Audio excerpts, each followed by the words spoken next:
48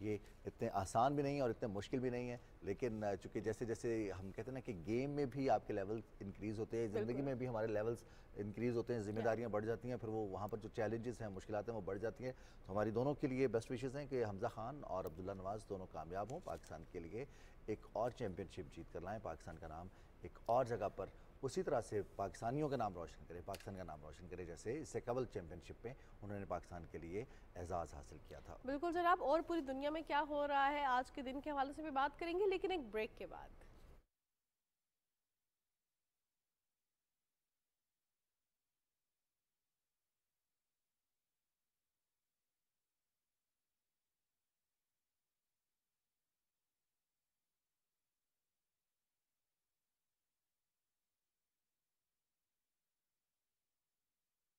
صرف مسلمان کے پیارے ہیں حسین، چرخے نوع بشر کے تارے ہیں حسین. انسان کو بیدار تو ہو لینے دو، ہر قوم پکارے گی ہمارے ہیں حسین. فرمان مصطفیٰ ہے یہ قول رسول ہے، حسین منی و انا من الحسین، حسین منی و انا من الحسین.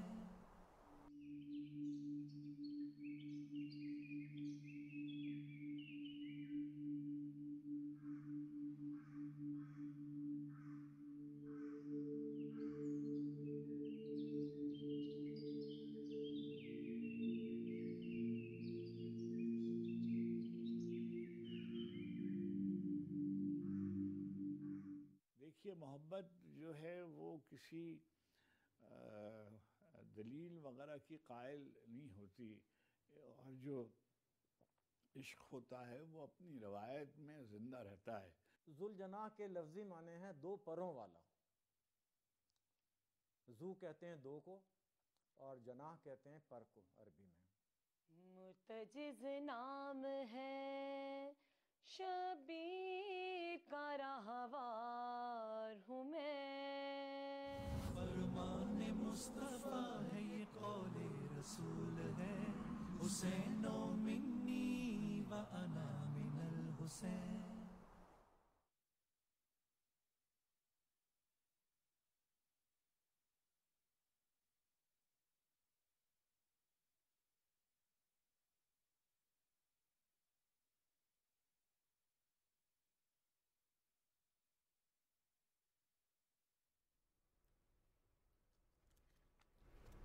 جی جناب، صبح پاکستان میں آپ کو ایک بار پھر خوش آمدید کہتے ہیں اور پروگرام کا سلسلہ ہم آگے بڑھاتے ہیں. ہم ہر روز پروگرام کا آغاز کرتے ہیں موسم کی صورتحال کے حوالے سے، اور ہمیشہ ہمارے ساتھ جو ایکسپرٹ ہوتے ہیں وہ یہی بات کر رہے ہوتے ہیں کہ کلائمیٹ چینج ہے، ابھی ویدر جو ہے صحیح پریڈکٹڈ بھی نہیں ہوتا اور موسم اسی طرح فلکچویٹ کر رہا ہوتا ہے. اسی طرح ہم دیکھ رہے ہیں کہ یا تو بہت ایکسٹریم گرمیاں ہو رہی ہیں یا پھر بہت ایکسٹریم سردیاں آتی ہیں. دورانیہ بھی ان کا بڑھ رہا ہے. اس کے ساتھ ساتھ ہم دیکھتے ہیں کہ ایک دن اگر بارش ہے ٹیمپریچر 30s میں ہے تو اگلے دن ٹیمپریچر 40s میں چلا جاتا ہے. یہ تمام اثرات کلائمیٹ چینج کے ہیں. ان کلائمیٹ چینج کے اثرات سے کیسے نمٹنا ہے اس پر بات کریں گے، اور ہمارے ساتھ پروگرام ایکسپرٹ بھی موجود ہیں. جی، ڈاکٹر محمد ابراج چنواری صاحب نے ہمیں جوائن کیا ہے، ایسوسیٹ پروفیسر، سابق چیئرمین شعبہ ماحولیات، اسلامک انٹرنیشنل یونیورسٹی سے آپ وابستہ رہے. ڈاکٹر صاحب بہت شکریہ، السلام علیکم. وعلیکم السلام. موسمیاتی تبدیلی کی بات کی مانور نے. مطلب ایک تو ہوتا ہے نا کہ ایک چیز ہے، ہو رہی ہے، اور دوسرا ہوتا ہے کہ جب اس کو ذکر کر دیا جاتا ہے تو وہ زیادہ محسوس ہوتی ہے. اب گرمی، موسم تبدیل ہوتا ہے، ایک دم گرمی بڑھتی ہے تو وہ ہمیں محسوس بھی زیادہ ہوتی ہے، اور پھر ہم اس پہ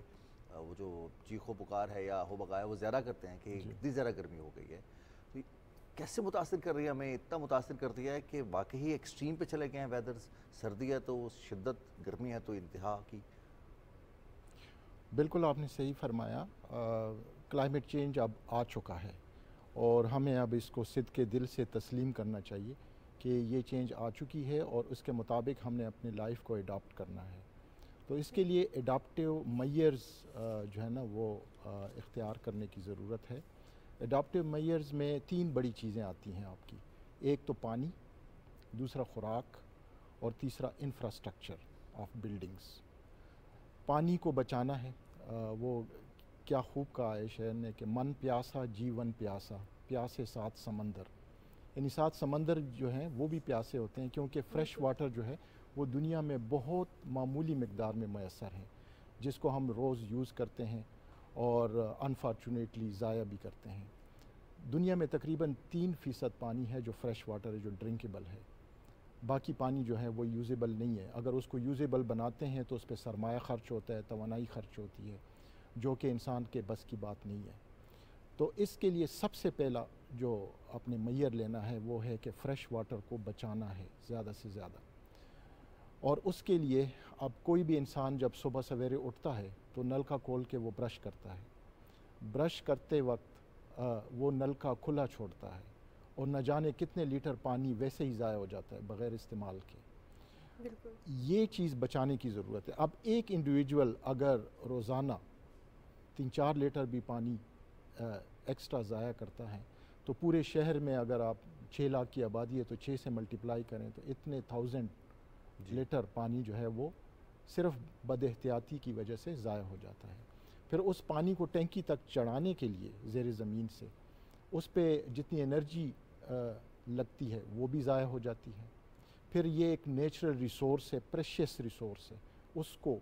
ضائع کرنا ایک اور بڑا جرم ہے. ٹھیک ہے. اب اسلام آباد کی مثال دے دیں. پانی کی شارٹیج ہے، آپ کے زیر زمین جو کنویں ہیں ان میں واٹر لیول نیچے جا رہا ہے.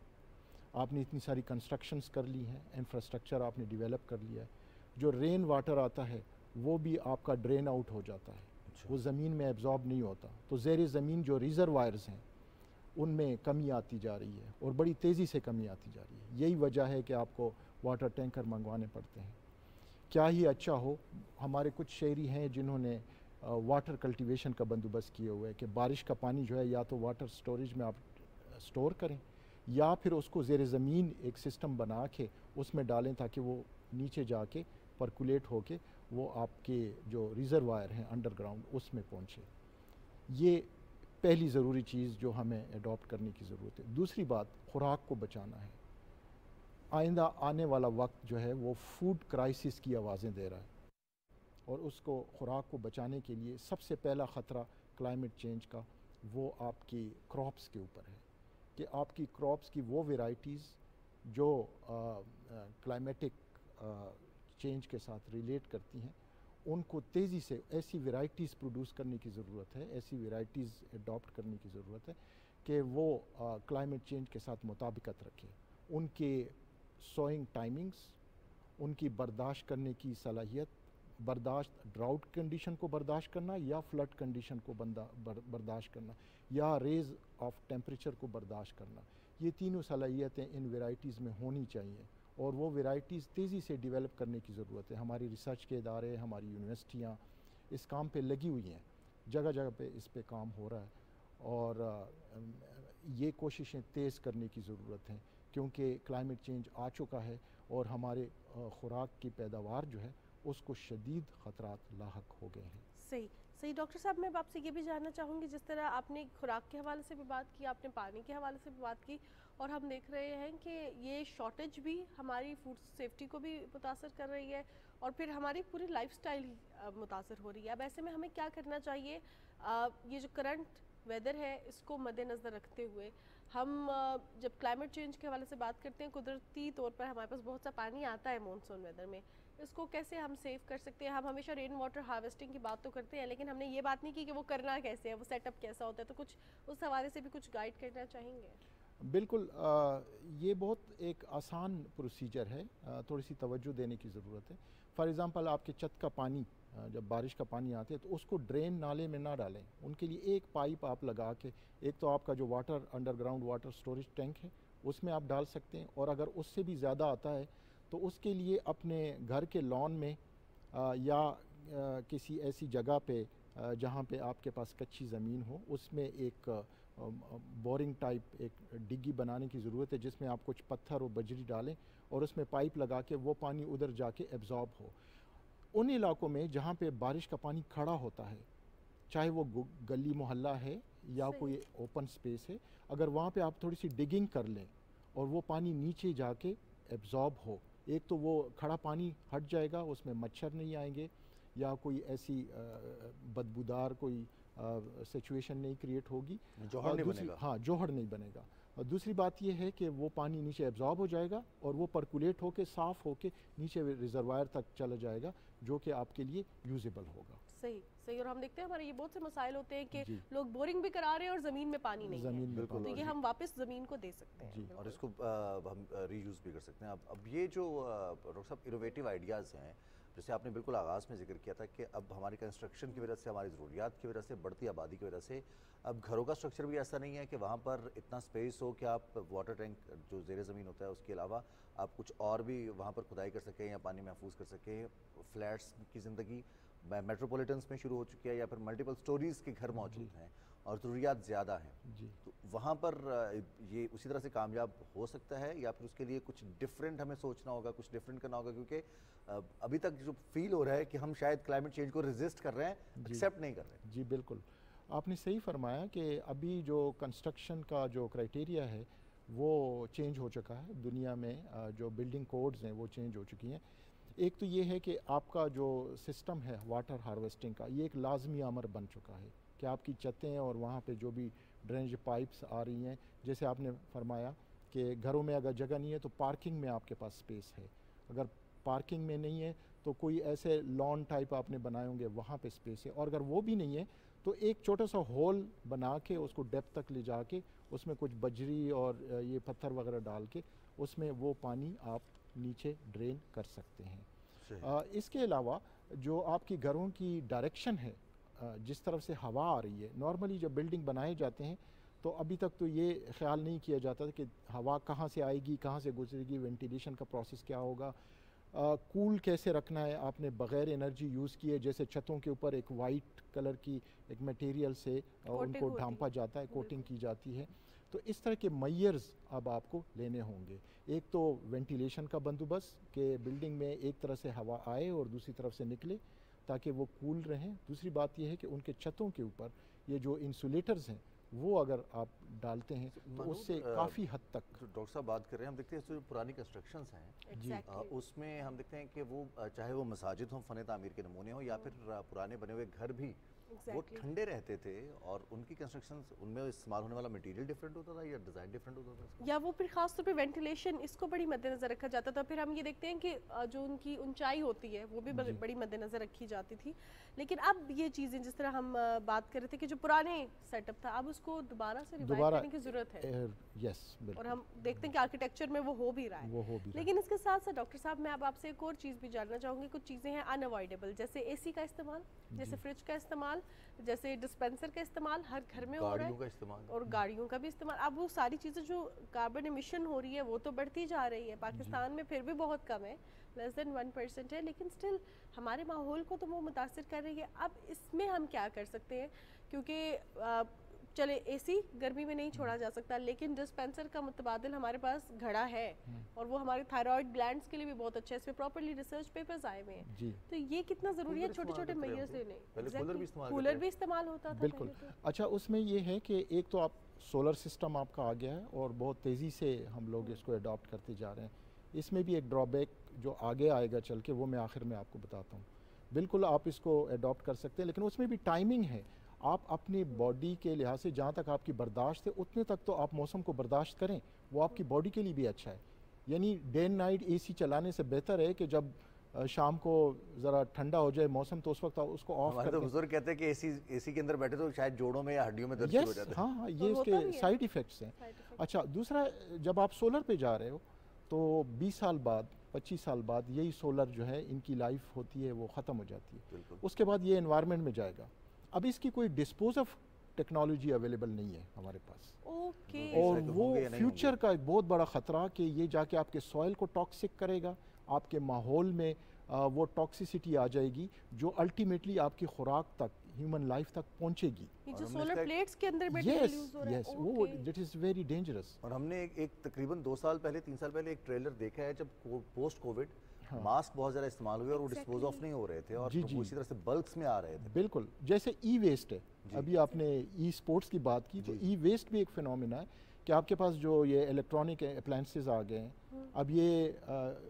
ٹنوں کے حساب سے جمع ہوتا جا رہا ہے مواد. اب یہ کہاں جائے گا, اس کی ڈسپوز آف ٹیکنالوجی اڈاپٹ کرنے کی ضرورت ہے، اور ہماری یونیورسٹیوں کو، ہماری ریسرچ آرگنائزیشنس کو اس پہ تیزی سے کام کرنے کی ضرورت ہے، اور ساتھ ہی ساتھ ہمیں سائنٹیفک اسٹریٹجی بھی بنانے کی ضرورت ہے کہ آج سے 20 سال بعد، 25 سال بعد جب یہ سولر پلیٹس آئیں گی، اس کو ڈسپوز آف ہم کیسے کریں گے؟ کیا کسی انڈسٹری میں اس کو ان پٹ کے طور پہ ہم یوز کر سکتے ہیں، یا اس کو ڈسمنٹل کر کے ہم کوئی ایسی اور چیز بنا سکتے ہیں جو ہمارے لیے یوزیبل ہو؟ بالکل صحیح and that's a very important point جو کہ آپ نے ریز کیا ہے کہ جب بھی کوئی ٹیکنالوجی آتی ہے اب اس کا ڈسپوزل بہت زیادہ جو ہے ضروری ہے کہ اس کے حوالے سے بھی بات کی جائے. ابھی سے یہ کام ہو رہا ہے. میرے ذہن میں ابھی تو یہ چل رہا ہے جیسے الیکٹرانک گیجٹس کی بات کی ہے, پرانے ٹیلی ویژن, پرانے فریج, پرانے ایئر کنڈیشنر, اب یہ تو دھرتی پہ واقعتاً ہی بوجھ بنتے جا رہے ہیں اور ان کی وجہ سے وزن بھی زیادہ ہوگا. تو یہ جو ان تمام تر چیزوں کے لیے ریسرچ, اکیڈمیا, انڈسٹری, یہ سب کا آن بورڈ ہونا ضروری ہے. لیکن اس کے لیے سب سے پہلے سینسز ڈیولپ کرنا, شعور کا آنا کہ ہم صرف افورڈ کر سکتے ہیں تو ٹیلی ویژن نیا لے آئیں اور پرانا دے دیں کسی کو یا بیچ دیں اس کو. اسی طرح سے فریج کی ٹیکنالوجی پہ لائف کے مطابق اس کو استعمال کرنا, ریپیئر کروانا, یہ شعور دینا کتنا ضروری ہے کہ ہمیں چیزوں کو جیسے اپنی باڈی کے حوالے سے آپ نے کہا کہ موسم کو اس کی اپنا جو برداشت کا لیول ہے وہاں تک تو جانا چاہیے. ایسے ہی جو اشیاء دستیاب ہیں, چاہے وہ پلاسٹک کی ہیں, چاہے وہ ہمارے سولر پینلز ہیں یا پھر الیکٹرانک چیزیں ہیں, ان کو ان کے میکسیمم یوٹیلائزیشن تک لے کر جانا, اس کا شعور کتنا ضروری ہے. اور یہ اس کے لیے کون کون سے ہمارے ایسے حصے ہیں سوسائٹی کے جن کو آن بورڈ ہونا ضروری ہے؟ اچھا, اس میں سب سے بڑی بات ہمارے رویے ہیں کہ دیکھیں اسلامی اقدار سب سے امپورٹنٹ چیز ہے جو ہمیں اس سلسلے میں ہیلپ کرتی ہے کہ آپ کے لیے کوئی چیز یوزیبل نہیں ہے تو آپ دوسرے کو دے دیں, یا اگر آپ کے پاس دو چیزیں ہیں اس کو سٹور میں رکھنے کی بجائے یا اس کو خراب ہونے سے بچانے کے لیے آپ دوسرے کے حوالے کر دیں. جیسے کہا گیا ہے کہ آپ ایک جوڑا خود پہنے تو 7 پڑوسی میں دیکھ لیں, کئی لوگ ہیں جو صاحب استطاعت نہیں ہیں, ان کے ساتھ آپ چیز شیئر کر لیں. شیئرنگ کا جو فینومینا ہے, دوسرے کو دینے کا جو جذبہ ہے, اس کو پروموٹ کرنے کی ضرورت ہے. ایک اور امپورٹنٹ چیز جو میرے ذہن میں آئی ہے کہ آج کل ہم پلانٹیشن کر رہے ہیں, بے انتہا پلانٹیشن, اور میڈیا پہ آ رہے ہیں, فوٹوگرافیاں ہو رہی ہیں, لیکن کسی نے یہ نہیں سوچا کہ پلانٹیشن کس نوعیت کی کرنی ہے, کن سپیشیز کو لگانا ہے اور کن کو نہیں لگانا. نارملی آپ نرسری سے جا کے کوئی بھی پودا خریدتے ہیں جو آپ کو خوبصورت لگے اور وہ آپ آ کے لگا دیتے ہیں بغیر یہ جانے کہ یہ اس کو پانی کی کتنی ضرورت ہوگی, اس کو کیئر کی کتنی ضرورت ہوگی, اور کیا وہ اس ماحول سے مطابقت رکھتا ہے یا نہیں رکھتا. یہ کل کو بنے گا یا پودے رہے گا, بالکل, اور یا آگے جل کے آپ کے لیے یہ الرجی کا باعث بنے گا یا آپ کے واٹر ٹیبل کو جو ہے نا وہ اور نیچے لے جائے گا. تو اس سلسلے میں کچھ ایسے پودے ہیں, دیکھیں اللہ تعالیٰ نے ہر ماحول کے لیے اسی طرح کے جاندار جو ہے نا وہ پیدا کیے ہیں. فار ایگزامپل میں اسلام آباد کی مثال لیتا ہوں کہ اسلام آباد کا جو اسلام آباد کی سٹی میں یہاں کا جو نیچرل ہسٹری ہے وہ یہ بتاتی ہے کہ یہاں ڈراؤٹ ریزسٹنٹ پودے ہوتے تھے جن کو زیادہ پانی کی ضرورت نہیں ہوتی تھی. اس کے لیے آپ کو پانی کے ڈوزیئر جو ہے نا وہ لگانے کی ضرورت نہیں ہے. تو اس طرح کے پلانٹس جو ہیں وہ یہاں پہ, فار ایگزامپل قرآن میں آئے وَالتِّینُ وَالزَّیتُون, تین اور زیتون کی قسم کھائی گئی ہے. تین اور زیتون اسلام آباد کے لیے بیسٹ میں کہہ رہا ہوں کہ سپیشیز ہیں, یعنی انجیر اور زیتون. اور اس پوٹوہار ریجن کو ایون کہ زیتون ویلی بنایا جا سکتا ہے اور اس کی کوششیں ہو رہی ہے. زیتون کا جو ہے نا وہ پروڈکٹ وہ باقاعدہ مارکیٹ میں بھی آ گیا ہے پاک اولیو کے نام سے. اور اسی طرح جو انجیر ہے, انجیر کے جو پتے ہیں وہ ماحول سے یہ جو ڈسٹ پارٹیکل ہیں یا جو پولوٹیڈ پارٹیکل ان کو روکتے ہیں, ان کو کیچ کرتے ہیں. پھر ان دونوں پلانٹس کو پانی کی کم مقدار چاہیے ہوتی ہے, وہ بارش کے پانی پہ بھی سروائیو کر سکتے ہیں. شروع میں آپ تھوڑی سی کیئر کریں تو یہ سرسب و شاداب ملیں گے اور آپ سے مزید پانی کی یہ ڈیمانڈ نہیں کریں گے. لو ڈیلٹا پلانٹ کہتے ہیں زیتون کو, اور وہ اسی لیے کہتے ہیں کہ ان کو زیادہ پانی نہیں درکار ہوتا, جبکہ وہ سایہ بھی آپ کو دیتا ہے اور وہ آپ کو فروٹ بھی دیتا ہے. تو اس لحاظ سے تیسری بات یہ ہے کہ جب آپ درخت لگاتے ہیں تو اگر سڑک کے کنارے آپ فروٹ ٹریز لگا رہے ہیں تو وہ ایک اور ڈینجر آپ کریٹ کر رہے ہیں ماحولیاتی, کہ وہاں وہ ٹریز پہ جب فروٹ آئے گا تو بچے بھاگ کے اس کو توڑیں گے, سڑک پہ ایکسیڈنٹ ہوں گے. سڑک کے اوپر آپ پلانٹ لگا رہے ہیں تو آپ نے ایسا گھنا پلانٹ نہیں لگانا کہ اگلی گاڑی کو اگلی طرف کی گاڑی نظر نہ آئے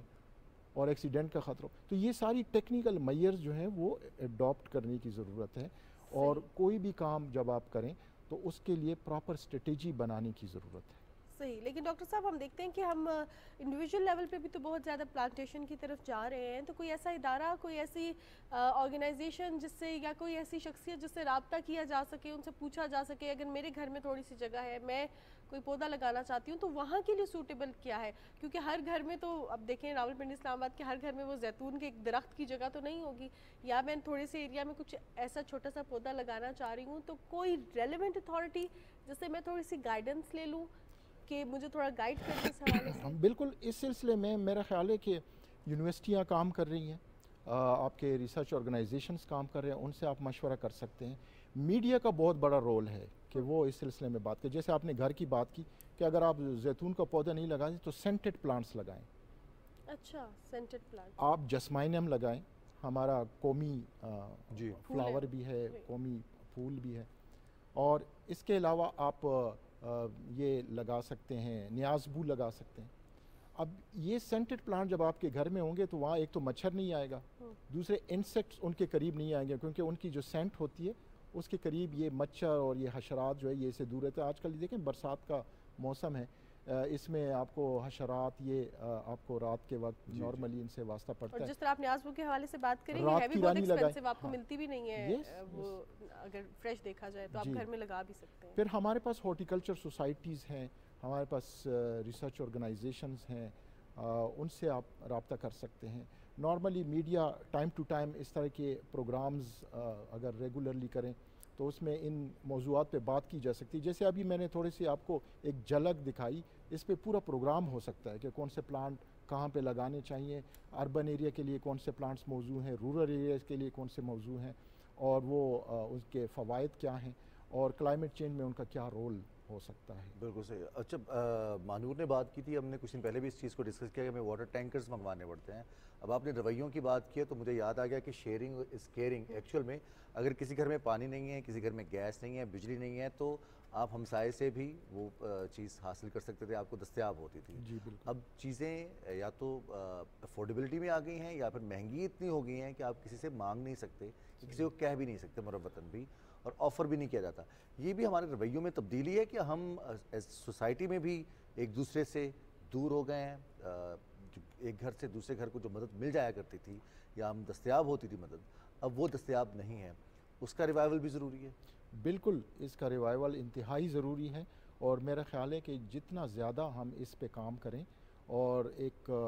ایسا ماحول کریٹ کریں, اس میں مسجدیں ہمارا بہت بڑا رول پلے کر سکتی ہیں. ہمارے گلی محلے میں تقریباً ہم مسلمان کنٹری ہیں, الحمدللہ یہ ہمارے لیے بہت بڑی سہولت حاصل ہے کہ ہماری ہر گلی میں ایک مسجد ضرور ہوتی ہے, اور وہاں پہ بڑے بوڑھے اور دانش مند لوگ محلے کے وہاں اکٹھے ہوتے ہیں, 5 وقت کی نماز پڑھتے ہیں, اور نماز میں پھر ہر ہفتے مولوی صاحب ایک خطبہ دیتے ہیں. جی. تو اس خطبے میں اگر ماحول پہ بات کی جائے, باہمی اخوت اور بھائی چارے کی بات کی جائے, تو میرے خیال میں یہ رویے ہم چینج کر سکتے ہیں. یہ ہمارے لیے کوئی مشکل کام نہیں ہے. بالکل بالکل, اور یہ بہت زیادہ ضروری بھی ہے. جب تک ہم رویے چینج نہیں کریں گے ہم کلائمیٹ چینج سے نمٹ نہیں سکیں گے. اور ہم دیکھیں کہ ڈاکٹر صاحب یہ صرف پاکستان کا نہیں, پوری دنیا کا مسئلہ ہے, اور اس حوالے سے ابھی سے کام کیا جا رہا ہے تاکہ جو ابھی بچے ہیں وہ پڑھ رہے ہیں اور 20 سال بعد جو ان کو چیلنجز ہوں گے